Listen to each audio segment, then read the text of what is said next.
Raymond and Katherine Boas, students of the Stanford Graduate School of Business, took a trip to Thailand and Cambodia in December 2006.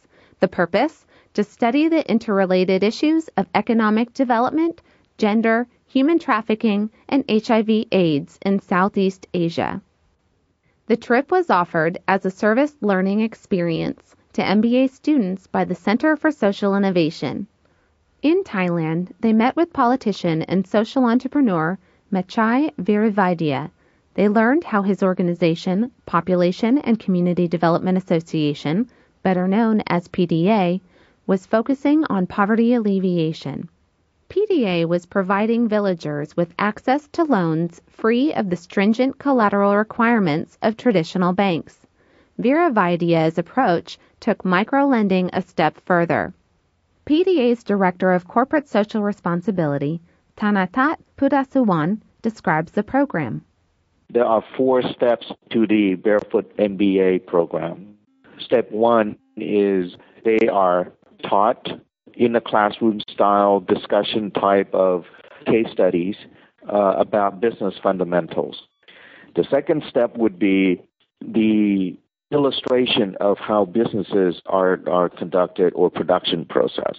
Step 3 would be for the group to go out and observe with their coach or with their mentor.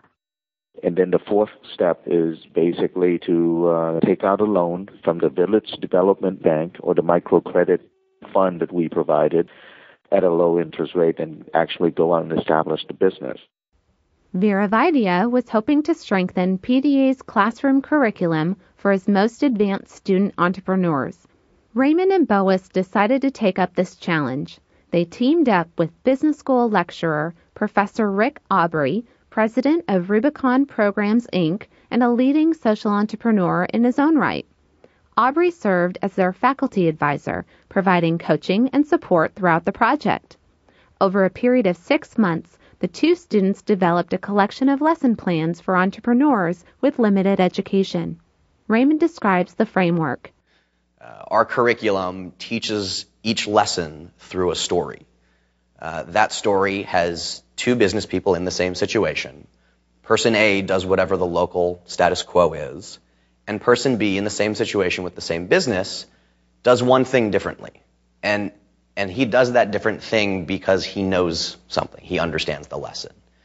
And then there's a guided discussion about the difference of the 2 people and how each person present can relate and make their business more like that second person, make better business decisions, and ultimately achieve better business outcomes and better personal outcomes. PDA's Pudasuwan recalls the collaboration. The Stanford students, Scott and Katherine's role were develop the case studies for step 1. And they, in fact, wrote up case studies of different modules. One module, for example, being regarding interest rate. It could be regarding production process or raw material acquisitions and whatnot. And those were the case studies that were drafted and then adjusted and revised by PDA to fit the local context. And we tested it out. We piloted in several villages and seemed to work well. We have rolled it out in the northeastern Thailand. Right now, we are conducting full-scale Barefoot MBA programs, starting with step 1, which was contributed by the Stanford students. With the positive responses they received, Raymond and Boas started to think big. Back at Stanford, the students worked hard to figure out how to create a flexible and sustainable model. The classroom discussions and activities at the Center for Social Innovation convinced them to develop the Barefoot MBA curriculum as a toolkit that could be distributed quickly and efficiently to microfinance field practitioners.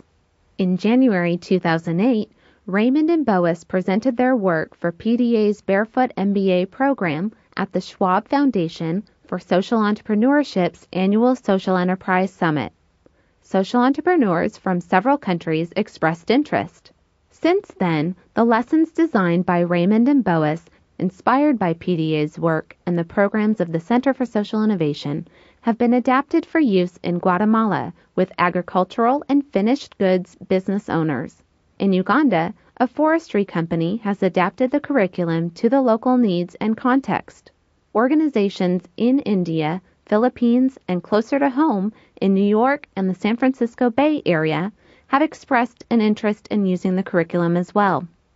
Raymond and Boas both graduated from Stanford Graduate School of Business in 2007, but the seeds they planted during their MBA years have reaped great rewards for entrepreneurs who want to learn business skills in a timely and relevant manner.